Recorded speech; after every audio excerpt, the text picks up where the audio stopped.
तो आज की इस वीडियो में हम सीखेंगे क्लास 10 सीबीएसई और आईसीएसई बोर्ड का most important topic that is statistics.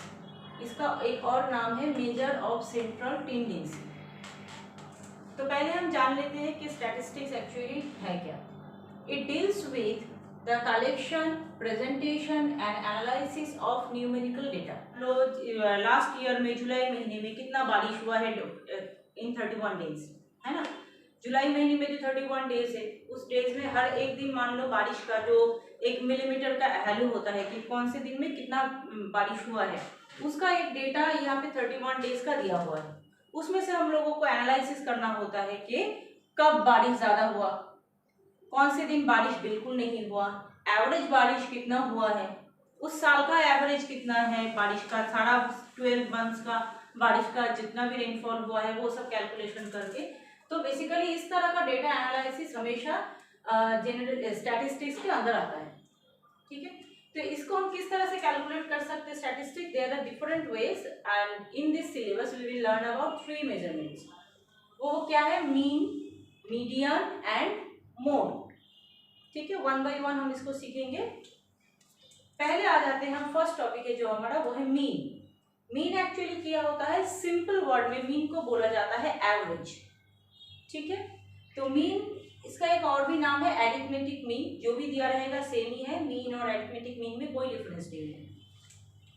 तो मीन क्या हुआ? Mean is the set of observation is obtained by dividing the sum of the values of all the observations by the total number of observation, ठीक है। तो इसका actually explanation क्या है? ये तो हो गया डेफिनेशन। तो एक जनरल एग्जांपल मैं यहाँ पे देती हूँ, ठीक है।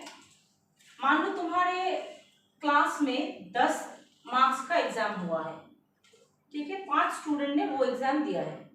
तो 10 मार्क्स में किसी को मिला 5, किसी को मिला 8, किसी को मिला 10, किसी को मिला 7 और किसी को मिला मान लो 4। ये 5 स्टूडेंट्स थे और पांचों ने ये एग्जाम देने के बाद ये मार्क्स स्कोर किया है।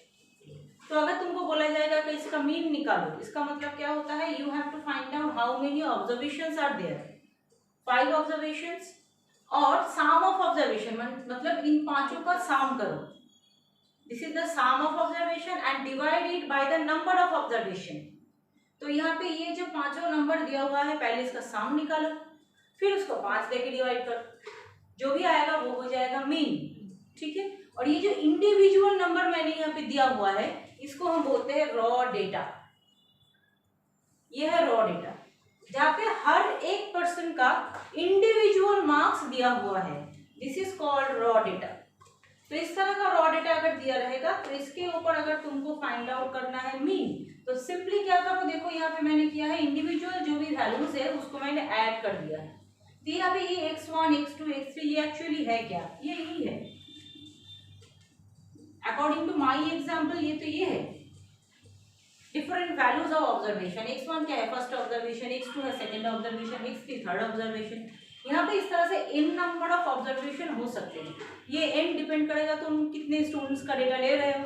मैंने 5 स्टूडेंट का लिया है तो मेरे हिसाब से तो n हो गया 5।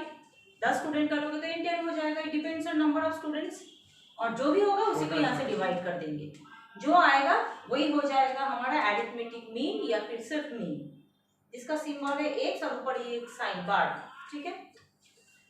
तो अभी देखो यहाँ पे मैं 1/n को कॉमन ले लेती हूँ बाहर। 1/n को अगर मैंने बाहर ले लिया तो रह जाएगा x1 plus x2 plus x3, इस तरह से xn तक ऐड हो रहा है। तो ये जो 1 2 3 इसको अगर मैं i डिनोट कर देती हूँ तो देखो मैंने x ऑफ i को ऐड किया है। तो ये है समेशन साइन, मतलब साम करो किसका? x ऑफ i का। ये i एक्चुअली क्या है? ये सबस्क्रिप्ट है, डिफरेंट टर्म्स है, डिफरेंट ऑब्जर्वेशन है। तो ऑब्जर्वेशन शुरू कहाँ से हो रहा है? 1 से। तो मैंने यहाँ पे दिया है 1 और कहाँ तक जा रहा है? n तक। तो ये होता है अपर लिमिट n, ठीक है।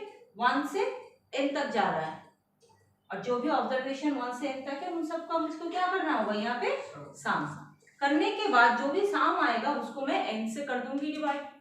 ये हो गया जो भी रॉ डेटा, इंडिविजुअल डेटा दिया रहेगा उसका मीन। नेक्स्ट चलते हैं, अगर इंडिविजुअल डेटा नहीं दिया रहेगा तो फिर और भी डिफरेंट प्रोसेसेस होंगे, तो हम क्या करेंगे, ठीक है।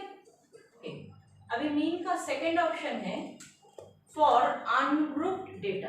पहले हमने रॉ डेटा सीख लिया, अभी हम सीखेंगे अनग्रुप्ड डेटा। ये अनग्रुप्ड डेटा एक्चुअली क्या है देखो। तो पहले एग्जांपल में मैंने दिखाया था कि किसी एक स्टूडेंट को 5 मार्क्स मिला है, किसी एक स्टूडेंट को 10 मार्क्स मिला है, किसी एक स्टूडेंट को 7 मार्क्स मिला है। वो था रॉ डेटा, इंडिविजुअल स्टूडेंट का डेटा था। अभी ऐसा हो सकता है कि किसी एक क्लास में एग्जाम हुआ हो 10 मार्क्स का, जिसमें से 6 स्टूडेंट्स, ये नंबर ऑफ स्टूडेंट्स है, 6 स्टूडेंट्स को मार्क्स मिला है 5, ऐसा हो सकता है ना। एक ही मार्क्स है 5 जो 6 स्टूडेंट को मिला है। उसी तरह से 10 मार्क्स मान लो 3 स्टूडेंट को मिला है।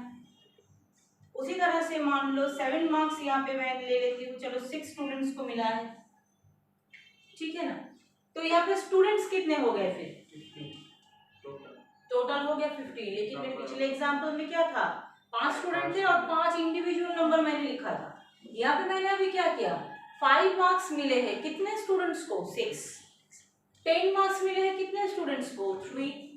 7 मार्क्स मिले हैं कितने स्टूडेंट्स को? 6। इसका मतलब नंबर ऑफ स्टूडेंट्स कितने हो गए? यहाँ पे इसको ऐड करो, that is this one, frequency of observation. F1, F2, F3 जितने भी सारे नीचे दिया हुआ है, ये होता है फ्रीक्वेंसी ऑफ ऑब्जर्वेशन। कितने स्टूडेंट्स ने पार्टिसिपेट किया है एग्जाम में, तो वो हो गया ये पोर्शन, इसका सम। तो it is my F1, it is my F2 and it is my F3, ठीक है। इस तरह से n नंबर ऑफ टर्म्स हो, ऑब्जर्वेशन हो सकते हैं। तो इसका सम ये हो गया, ये f of i। यहाँ से मैं 1 से n तक सम करूंगी। यहाँ पे अगर मैं 3 एग्जाम्पल्स लेती हूँ तो मेरा 1, 2, 3 f of 3 तक जाएगा।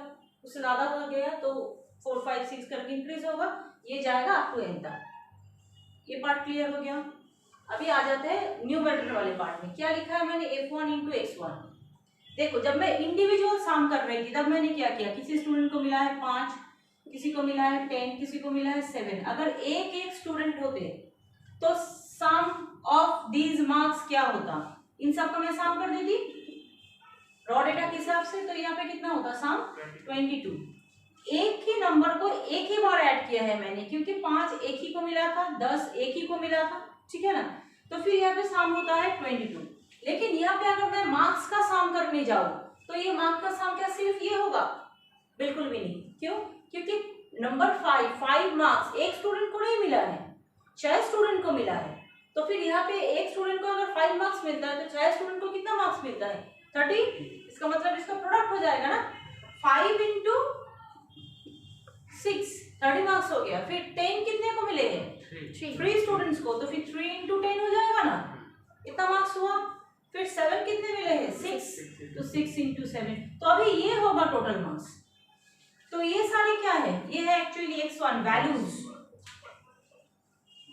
तो टोटल मार्क्स किस तरह से मिल रहा है? दोनों को प्रोडक्ट करो और फिर उसको जोड़ो, तब जाके सम ऑफ ऑब्जर्वेशंस मिलेगा।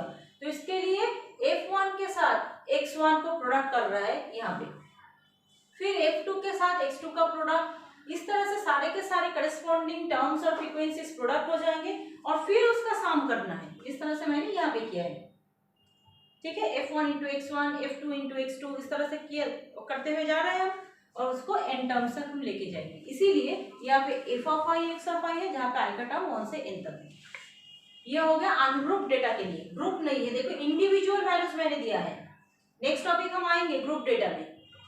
तो ग्रुप डेटा का पार्ट क्या है मैं अलग से बताऊंगी। यहाँ पे फ्रीक्वेंसीज मोर देन 1 है, लेकिन वैल्यूज इंडिविजुअल है, एक एक करके वैल्यू दिया हुआ है, 5, 10, 15 ऐसा कुछ। जब ग्रुप डेटा आएगा तब रेंज ऑफ डेटा यूज करके हम लोग काम करेंगे, ठीक है। तो यह तक कंसेप्ट क्लियर हो गया ना। अभी मैं आती हूँ नेक्स्ट पार्ट। तो हम लोगों ने मीन सीखा फर्स्ट रॉ डेटा के ऊपर, सेकेंड सीखा हमने अनग्रुप डेटा, मतलब इंडिविजुअल डेटा दिया रहेगा लेकिन फ्रीक्वेंसीज 1 से ज्यादा है।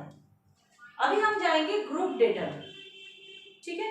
तो नेक्स्ट एग्जांपल में आओ, वीडियो डाउन करो तो चलो देखा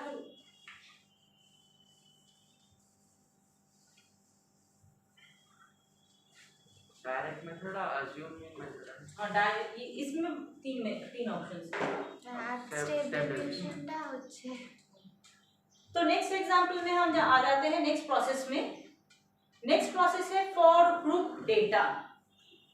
ये ग्रुप डेटा एक्चुअली है क्या। मान लो मार्क्स दिया हुआ है और उसमें नंबर ऑफ स्टूडेंट्स कितने पार्टिसिपेट कर रहे हैं स्टूडेंट एग्जाम में, वो भी हमको निकालना है। अभी मार्क्स को इंडिविजुअल वैल्यू नहीं दिया हुआ है कि 15 कितने को मिला है, 10 कितने को मिला है, ऐसा कुछ नहीं है। रेंज बोला गया है, 0 से 10 मिला है मान लो 5 स्टूडेंट्स को, तो 0 से 10 मतलब इसमें 7 भी आ रहा है, 5 भी आ रहा है, क्योंकि इंडिविजुअल लिखने जाओगे तो बहुत आगे जाएगा ना, एक लिस्ट बन जाएगा। यहाँ पे मान लो यहाँ पे किसी को मिला है 5 स्टूडेंट है ना, किसी को मिला है 8, किसी को मिला है 0, किसी को मिला है 7, किसी को मिला है 9, किसी को मिला है 5। अगर 5 स्टूडेंट को इस तरह से मिलेगा तो ये तो लिस्ट बन जाएगा एक। फिर उसके बाद उसी तरह से 10 से 20 तक होगा, 20 से 30 तक होगा, एक लिस्ट बन जाएगा बहुत बड़ा। इंडिविजुअल डेटा जहाँ पे रेंज ऑफ डेटा बहुत हायर होता है, ग्रेट होता है। जैसे कि पिछले एग्जाम्पल में मैंने 1 से 10 तक के बीच में लिया था, तो किसी भी स्टूडेंट को 1 से 10 तक के बीच में मिल रहा है। अभी मान लो एग्जाम हुआ है 100 में, जब 10 में एग्जाम हो रहा था मैं 10 नंबर यहाँ पे 1 2 3 4 करके लिख सकती थी। मान लो एग्जाम हुआ है 100 में, तो क्या तुमको जो 1 मिलेगा, जिसको 10 मिलेगा, जिसको 15 मिलेगा, पता नहीं तो फिर तुमको 1 से 100 तक लिखना होगा, 100 तक, वो तो बहुत लेंथी टेबल बन जाएगा फिर।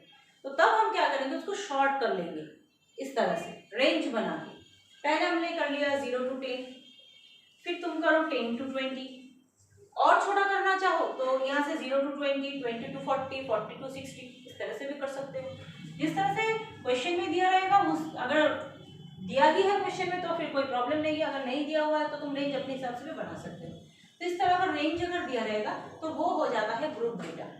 जैसे कि 0 से 10 मिला है 5 लोगों को, 10 से 20 मिला है मान लो 15 स्टूडेंट्स को, 20 से 30 मिला है 20 स्टूडेंट्स को। तो यहाँ पे कितने स्टूडेंट्स ने पार्टिसिपेट किया है एग्जाम में, 40। और निकालना है तुमको सम। अभी ये सम तुम कैसे निकालोगे, यहाँ तो इंडिविजुअल नंबर नहीं दिया हुआ है, जिस तरह से पहले दिया हुआ था मैंने प्रोडक्ट करके कैलकुलेट कर लिया, यहाँ पे नहीं दिया हुआ है, तो इसका प्रोसेस तुमको अलग से करना होगा। तो इस तरह का रेंज दिया रहेगा तो तब हम यूज करेंगे डायरेक्ट मेथड, और ये हो गया इसका फॉर्मूला उसी की तरह सेम है, यही फॉर्मूला यहाँ पे अप्लाई होगा। अब इसका प्रोसेस क्या होगा विद एग्जाम्पल हम इसको समझेंगे, ठीक है। लेकिन उसके पहले इसके जो और 2 मेथड है, ये ग्रुप डेटा का एक मेथड तो मैंने लिख दिया है यहाँ पे डायरेक्ट मेथड, 2 मेथड्स और भी होंगे, तो मैं पहले उसका लिस्ट आउट कर लेती हूँ, फॉर्मूलाज लिख लेते हैं, फिर प्रोसेस में जाएंगे। ग्रुप डेटा का पहला ऑप्शन हम लोगों ने सीख लिया है डायरेक्ट मेथड, दूसरा है एज्यूम्ड मीन मेथड और शॉर्टकट मेथड, तीसरा है step deviation method. Concept same है, जब तुमको कोई रेंज दिया रहेगा, जैसे मैंने पिछले एग्जाम्पल में भी बताया है, ठीक है, नंबर ऑफ स्टूडेंट्स, मार्क्स, इस तरह से अगर रेंज दिया रहता है और नंबर ऑफ स्टूडेंट्स मान लो यहाँ पे 5 है, यहाँ पे मान लो 15 या फिर 20, इस तरह का रेंज दिया हुआ है और इतने रेंज में किस स्टूडेंट को नंबर मिला है उसका भी टेबल दिया हुआ है, तब जाके हम डायरेक्ट मेथड यूज कर सकते हैं, नंबर 1 ऑप्शन में दिखाया, एज्यूम्ड मीन मेथड यूज कर सकते हैं या फिर स्टेप डेविएशन मेथड यूज कर सकते हैं। तीनों में से कोई भी एक प्रोसेस यूज करके रेंज टाइप ऑफ प्रॉब्लम्स हम सॉल्व कर सकते हैं स्टैटिस्टिक्स का मीन निकालने के लिए। तो डायरेक्ट मेथड तो ऑलरेडी समझा दिया है, मीन जब तुम एज्यूम्ड मीन मेथड करके करोगे तब ये फॉर्मूला यूज होगा, ये मीन। ए क्या है, एक्चुअली एज्यूम्ड मीन, जो भी नंबर्स तुमको दिया रहेगा रेंज में, यहाँ पे जो रेंज दिया हुआ है इसमें से एक मिडिल वैल्यू तुम लोगों को हर एक पार्ट में निकाल लेना है। इसका मिडिल वैल्यू है 5, इसका मिडिल वैल्यू है 15, इसका मिडिल वैल्यू है 25, उस तरह से कोई एक मिडिल वैल्यू सारे के सारे एलिमेंट्स का निकाल लेना है यहाँ पे, और उसके बाद उसमें से किसी भी एक को तुमको एज्यूम्ड मीन कंसीडर करना है। तो ये सब जब मैं एग्जाम्पल देके समझाऊंगी तो ये और क्लियर हो जाएगा। और वो एज्यूम्ड मीन ऐड करना है, और यहाँ पे D of I F of I के साथ प्रोडक्ट होगा instead of X of I. Generally हम लोग क्या करते हैं, X of I F of I के साथ प्रोडक्ट कर देते हैं, लेकिन यहाँ पे हम डी ऑफ आई प्रोडक्ट करेंगे। तो ये डी ऑफ आई एक्चुअली है क्या, एक्स ऑफ आई से जो तुम एज्यूम्ड मीन ले रहे हो उसको माइनस करना होगा। ये हो गया ये प्रोसेस। दूसरा वाला जो प्रोसेस है वो होता है स्टेप डेविएशन प्रोसेस, ये इससे भी शॉर्टकट कैलकुलेशन है, ठीक है। इसमें क्या होता है, ए तो एज्यूम्ड मीन रहेगा, और यहाँ पे देखो जो एक्स ऑफ आई या फिर डी ऑफ आई था उसके बदले यहाँ पे क्या है, यू ऑफ आई दिया हुआ। ये यू ऑफ आई एक्चुअली क्या है, फिर एक्स ऑफ आई से एज्यूम्ड मीन को माइनस करो और उसको डिवाइड करो क्लास साइज या फिर क्लास विड्थ से, ठीक है। तो ये सारे के सारे प्रोसेस मैं एग्जाम्पल के हिसाब से 1 by 1 तुम लोगों को समझाऊंगी। कोई एक एग्जांपल लूंगी और उसको पहले डायरेक्ट मेथड, फिर एज्यूम्ड मीन मेथड और फिर स्टेट डेविएशन मेथड से समझाऊंगी, ठीक है।